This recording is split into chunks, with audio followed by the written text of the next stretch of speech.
সুপ্রিয় বন্ধুরা, আসসালামু আলাইকুম। আমার আজকের রেসিপি পারফেক্ট চিকেন বার্গার কিভাবে বাসায় তৈরি করবেন। আর আজকের বার্গারে আমি আপনাদেরকে একটি টিপস বলে দিচ্ছি। বিশেষ করে আমি যে বার্গারগুলো তৈরি করেছি, দোকানে এগুলি 50 টাকা করে বিক্রি করা হচ্ছে। আর এই বার্গারগুলো যদি 50 টাকা খরচ করে আমরা বাসায় 3টি বার্গার তৈরি করতে পারি, তাহলে বেঁচে গেল আপনার অনেকগুলি টাকা।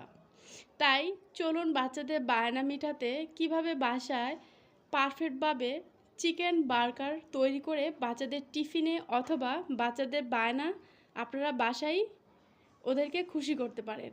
তো চলুন দেখা যাক কিভাবে এই পারফেক্ট বার্গারগুলি কম খরচে কম সময়ে কিভাবে তৈরি করা যায়। তো চলুন দেখা যাক বন্ধুরা।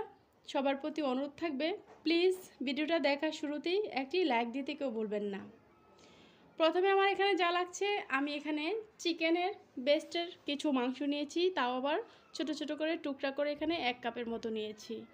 নেওয়ার পরে দিয়ে দিচ্ছি স্বাদ মতো লবণ এবং দিয়ে দিচ্ছি হাফ চামচ আদা বাটা এবং হাফ চামচ রসুন বাটা। দিয়ে দিব লাল মরিচের গুঁড়া 1 টেবিল চামচ এবং দিয়ে দিচ্ছি ধনিয়ার পাউডার হাফ স্পুন এবং দিয়ে দিচ্ছি এখানে সয়া সস 1 টেবিল চামচ। দেওয়ার পরে দিয়ে দিচ্ছি এখানে কর্নফ্লাওয়ার 2 টেবিল চামচ। দেওয়ার পরে সম্পূর্ণ চিকেনগুলি আমি একটু মিক্স করে নিচ্ছি। তবে আপনাদেরকে বলে দিচ্ছি, আপনারা যদি ঝালের পরিমাণ কম বেশি করতে চান, সেক্ষেত্রে আপনারা মরিচের গুঁড়াটা কম বেশি দিতে পারেন, কোনো সমস্যা নেই। দেওয়ার পরে আমি ভালো করে একটু ম্যারিনেট করার জন্য মিক্স করে নিয়েছি। আর আপনাদেরকে আমি বলে দিচ্ছি, আপনাদের যদি বেশি টেস্ট একেবারে রেস্টুরেন্টের স্টাইলে চান, তাহলে এই চাট মশলাটা অবশ্যই দিতে হবে। আমি এখানে দিয়েছি ম্যাগি চাট মশলাটা 1 টেবিল চামচ। আর অবশ্যই আপনারা যদি এটা দেন, তাহলে অবশ্যই রেস্টুরেন্টের যে টেস্টটা এটা একদম ফুললি পাওয়া যায়। আর আপনাদেরকে একটি টিপস বলে দিচ্ছি, যাদের কাছে ম্যাগি মশলাটা না থাকে, নুডলসের ভিতরে যে মশলাটা থাকে, ওই মশলার প্যাকেটটা আপনারা এখানে দিয়ে দিতে পারেন, সেম টেস্ট পাবেন। আর ব্রাইডনিংয়ের জন্য এখানে আমি দিয়ে দিচ্ছি ময়দা প্রায় 1/3 কাপ পরিমাণে। কারণ এটা দেওয়ার কারণটা হচ্ছে চিকেনটা একেবারে ঝরঝরা এবং অনেক টেস্টি হবে। অবশ্যই এরকম কোট করা যাতে যায়, এটা করে নেবেন। আশা করব আপনাদের অনেক ভালো লাগবে আমার আজকের এই রেসিপিটা। আমি চলে গেলাম এখানে 5 মিনিটের মতো ম্যারিনেশন করে এটাকে ওয়েট করেছিলাম, যাতে মশলাটা খুব ভালোভাবে ম্যারিনেট হয়। আমি চুলাতে প্রায় এখানে 4 টেবিল চামচের মতো দিয়ে দিয়েছি রেগুলার সয়াবিন তেলটা। দেওয়ার পরে আমি সম্পূর্ণ চিকেনগুলো একটু ঝুরা ঝুরা করে দিচ্ছি, যাতে একটার সাথে একটা লেগে না যায়। দেখতে পাচ্ছেন আমি এটা মিডিয়াম টু লোয়ে রেখে ভাজতেছি, যাতে চিকেনটা একেবারে বেশি মচমচা না হয়, সেক্ষেত্রে ভিতরটা একটু জুসি থাকবে। চিকেনটা কিন্তু আপনারা দীর্ঘ সময় ধরে এভাবে ভাজা করতে পারবেন না, সেক্ষেত্রে কিন্তু একেবারে বেশি মচমচা হয়ে যাবে। আপনারা দেখতে পাচ্ছেন, আপনারা অবশ্যই বুঝতে পারবেন যে আমি কতটুকু ভেজেছি। আমি কাছ থেকে আপনাদেরকে দেখাচ্ছি। তো এভাবে করে আমি চিকেনগুলো ফ্রাই করে নিয়েছি। আর এই ফ্রাইটা কিন্তু আমার উপরটা একটু কাঞ্চি ভাব আছে আর ভিতরটা একেবারে জুসি জুসি আছে। তো এভাবে করে ভেজে আমি একটা সাইডে চিকেনগুলো রেখে দিয়েছি। আর আমার এখানে লাগছে শসা এবং টমেটো। আপনারা চাইলে এটা ঘরে না থাকলে আপনারা স্কিপ করতে পারেন, কোনো সমস্যা নেই। আর এখানে লাগছে মেয়োনিজ এবং টমেটো সস। আর এই মেয়োনিজটা কিন্তু আমার ঘরেই তৈরি করা। আর আপনারা যদি এটা দেখতে চান, অবশ্যই আমার চ্যানেলে দেওয়া আছে মেয়োনিজের রেসিপি, খুব পারফেক্টভাবে এবং মজাদার মেয়োনিজ রেসিপিটা আপনারা দেখে আসতে পারেন। আর এখানে লাগছে বান। এই প্যাকেটগুলা একেবারেই কম খরচেই আপনারা পাশেই দোকানে পেয়ে যাবেন। আর এখানে ছোট সাইজের বার্গার থাকে, একটা প্যাকেটে 2টি। এই প্যাকেটগুলো 10 টাকা করে।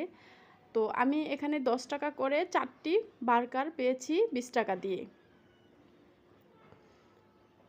দেখতে পাচ্ছেন খুব সহজভাবেই আপনারা বাচ্চাদের বায়না মেটাতে পারেন। আর বিশেষ করে বাচ্চারা এই বার্গারটা খুব পছন্দ করে থাকে। এই ছোটো বার্গারগুলি আপনারা চাইলে বাচ্চাদেরকে টিফিনে তৈরি করে দিতে পারেন।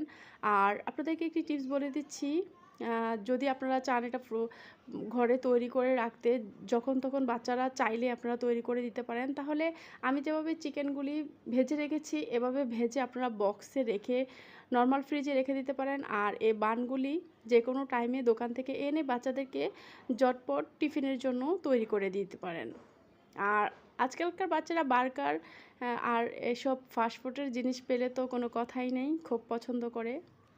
তো কথা আর বাড়াবো না, দেখতে পাচ্ছেন আমি বার্গারগুলি পিস করে নিয়েছি। এখন দিয়েছি 1 টেবিল চামচ করে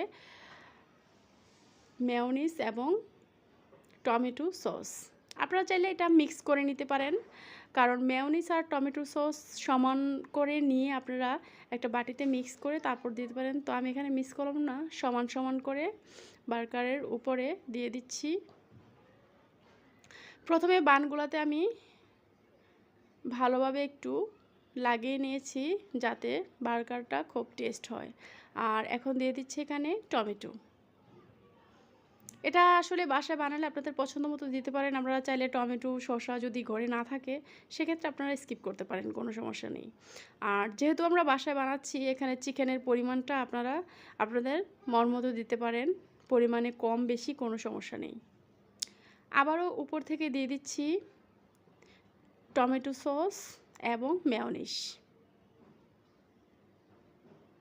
আর এই বার্গারটা বাসায় তৈরি করে দেখবেন এতটা মজা হয়, আপনি একবার যদি বাসায় তৈরি করেন দেখবেন বাচ্চারা সবাই পছন্দ করবে এবং বড়রাও পছন্দ করবে। দোকানের বার্গার আর ভালো লাগবে না, কারণ খুবই কম খরচে একেবারে পারফেক্ট মজাদার বার্গার আপনারা বাসায় তৈরি করতে পারেন। তো এভাবে করে আমি বার্গারগুলি বানিয়ে নিয়েছি। আর বানানোর পরে অবশ্যই আরেকটা কাজ করতে হবে, আমি এখন এটাকে ওভেনে দিব 1 মিনিটের জন্য, তারপর আপনারা এটার পুরোপুরি লোকটা দেখতে পারবেন। আর আপনাদের যাদের ওভেন নেই সেক্ষেত্রে আপনারা চুলাতে একটা ফ্রাই প্যান বসিয়ে ফ্রাই প্যানটা একটু গরম হলে ফ্রাই প্যানের উপরে দিয়ে 1-2 মিনিট মিডিয়াম আঁচে রেখে দিবেন, তাহলে বার্গারের বানটা একেবারেই পারফেক্ট নরম হয়ে যাবে। তো দেখতে পাচ্ছেন আমি 1 মিনিটের জন্য বেক করেছি, ফিরে আসলাম 1 মিনিট পর। তো এভাবে করে একটু গরম করে নিলে বার্গারের যে বানগুলি আছে একেবারে নরম, আর ভিতরে মেয়োনিজটা সসটা একেবারে একটু গরম হয়ে মিশে যায় আর ভিতরটা খুবই জুসি হয়ে যায়। তাহলে আপনারা অবশ্যই এভাবে করবেন। আর এখন দেখতে পাচ্ছেন খুবই লোভনীয় লাগছে, তাই না? আশা করব আজকের এই কম খরচে পারফেক্ট 50 টাকা দিয়ে আপনারা 3 থেকে 4টি বার্গার পেয়ে যাবেন, আর খুশি হয়ে যাবে আপনার সোনামণিরা। আশা করব আজকের রেসিপি আপনাদের ভালো লেগেছে। আর সবার প্রতি অনুরোধ থাকবে, যদি আমার চ্যানেলে নতুন হয়ে থাকেন অবশ্যই আমার চ্যানেলটিকে সাবস্ক্রাইব করে পাশে থাকা বেল আইকনটি অন করে দিবেন, যাতে সবসময় আমি নতুন ভিডিও দিলে আপনার কাছে গিয়ে পৌঁছে যায়। আর অবশ্যই আপনাদের মূল্যবান মতামত আমাকে কমেন্টস করে জানাবেন আজকের রেসিপি কেমন হয়েছে। আজ এ পর্যন্তই, সবার সুস্থতা কামনা করছি। আল্লাহ হাফেজ।